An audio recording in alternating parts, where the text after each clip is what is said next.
Hello friends, welcome to Arusuvai Attil. இன்றைக்கி நம்ம பார்க்க போகிறது புளிச்சக்கீரையை வச்சு ஒரு சூப்பரான துவையல் தான் எப்படி செய்கிறதுங்கிறது பார்க்க போகிறோம். இந்த துவையல் ஒரு மாதம் ஆனாலும் கெட்டு போகாது, ஃப்ரிட்ஜில் ஸ்டோர் பண்ணி வச்சுக்கலாம். நல்ல சுட சுட சாப்பாட்டோட இந்த துவையலை வச்சு சாப்பிட்றப்ப ரொம்பவே டேஸ்ட்டாக இருக்கும். நம்ம எப்பயும் சாப்பிட்ற அளவை விட ரொம்ப அதிகமாக சாப்பிடுவோம், அந்தளவுக்கு இந்த துவையல் டேஸ்ட்டாக இருக்கும். அது இந்த புளிச்சக்கீரையை நம்ம செங்கீரையை வச்சு செஞ்சுருக்குறோம், அதனால் இது இன்னமும் டேஸ்ட்டாக இருக்கும். வாங்க எப்படி செய்கிறதுன்னு பார்க்கலாம். இதுக்கு நான் புளிச்சக்கீரை ஒரு கட்டு அளவு எடுத்துருக்கிறேன். இது செங்கீரைன்னு சொல்லுவாங்க. இலை பச்சையாகவும் தண்டு பகுதி நல்லா சிகப்பாகவும் இருக்கும். இன்னொரு புளிச்சக்கீரை பச்சை கலராகவே தண்டு இருக்கும், ஆனால் இது ரொம்ப டேஸ்ட்டாக இருக்கும்.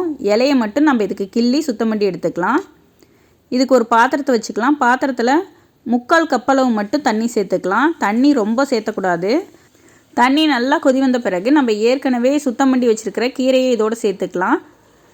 கீரை ஃபுல்லாக சேர்த்துட்டு இதில் ஒரு 1/2 டேபிள் ஸ்பூன் அளவுக்கு உப்பு சேர்த்துக்கலாம். உப்பு சேர்த்து நல்லா கீரையை பரட்டி விட்டோம்னாவே கீரை நல்லா வேக ஆரம்பிச்சிரும். இதுலேயே சில கீரை மட்டும் முத்தின மாதிரி இருக்கும், அதனால் அதுக்கு மட்டும் கொஞ்சம் தண்ணி ஜாஸ்தியாக வச்சுக்கணும்.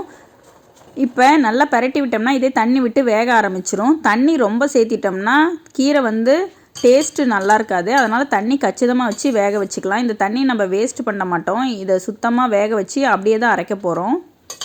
இப்போ இது நல்லா வெந்து வரணும். எந்த கீரை செஞ்சோம்னாலும் நல்லா ஒரு 4-5 தடவை அலசி எடுத்துக்கணும், அப்போ தான் நல்லாயிருக்கும். இப்போ பாருங்கள், கீரை நல்லா வெந்து வந்துருச்சு. இப்போ நம்ம இதை ஸ்டவ் ஆஃப் பண்ணி ஆற வச்சுக்கலாம். நாம் இதுக்கு 3/4 டம்ளர் தண்ணி ஊற்றணும். தண்ணி பாருங்கள் கச்சிதமாக இருக்குது. இப்போ இந்த கீரை ஆறுறதுக்குள்ளார நம்ம இதுக்கு தேவையானதை தாளித்து எடுத்துக்கலாம்.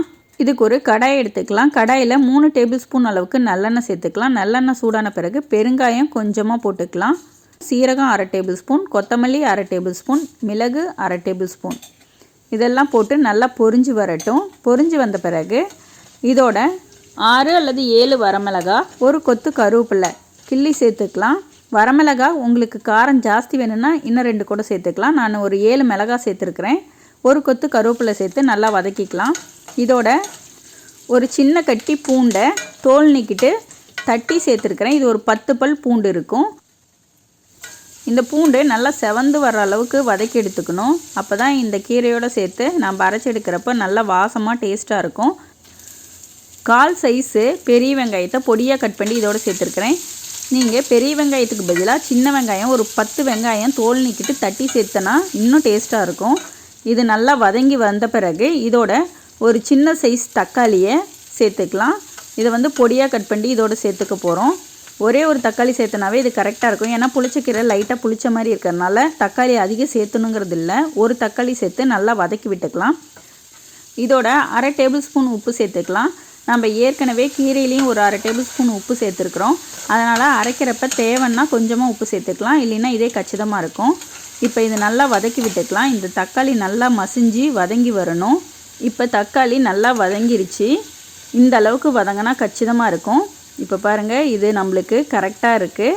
இப்போ நம்ம ஸ்டவ் ஆஃப் பண்ணி இதையும் ஆற வச்சு எடுத்துக்கலாம். இப்போ ஆறின பிறகு நம்ம ஒரு மிக்ஸி பவுல் எடுத்துக்கலாம். மிக்ஸி பவுலில் நம்ம வதக்கி வச்சுருக்கிற வெங்காயம், தக்காளி, பூண்டு, மிளகாய் இதெல்லாம் சேர்த்துக்கலாம். சேர்த்து மைய அரைக்கக்கூடாது, கொஞ்சம் மரமரன்னு அரைச்சிக்கணும். அரைச்ச பிறகு நம்ம ஏற்கனவே வேக வச்சு வச்சுருக்கிற புளிச்சக்கீரையும் இதோடு சேர்த்துக்கலாம். புளிச்சக்கீரையில் இருக்கிற தண்ணியை இருக்கிறத எல்லாத்தையும் இதோடையே சேர்த்துக்கலாம். இதையும் அரைச்சி எடுத்துகிட்டு வந்துடலாம். இதுக்கு ரொம்ப மைய அரைக்கணுங்கிறது இல்லை, கொஞ்சம் கடைஞ்ச மாதிரி இருந்தால் தான் துவையல் நல்லாயிருக்கும். எனக்கு இதில் உப்பு நான் முன்ன போட்ட அளவே கரெக்டாக இருக்குது, அதனால் நான் எக்ஸ்ட்ரா உப்பு சேர்த்தலை. இதுக்கு அடிஷ்னலாக உங்களுக்கு தாளிப்பு வேணும்னா லாஸ்ட்டாக கடுகு போட்டு பூண்டு போட்டு தாளித்து போட்டுக்கலாம், இல்லைன்னா இப்படியே கூட சாப்பிட்லாம். இது சாப்பாட்டோடு சாப்பிட்றதுக்கு ரொம்ப டேஸ்ட்டாக இருக்கும். நீங்களும் இதை ட்ரை பண்ணி பாருங்கள். எப்படி இருந்ததுன்னு கமெண்ட்ஸில் சொல்லுங்கள். தேங்க்ஸ் ஃபார் வாட்சிங். Thanks for your support.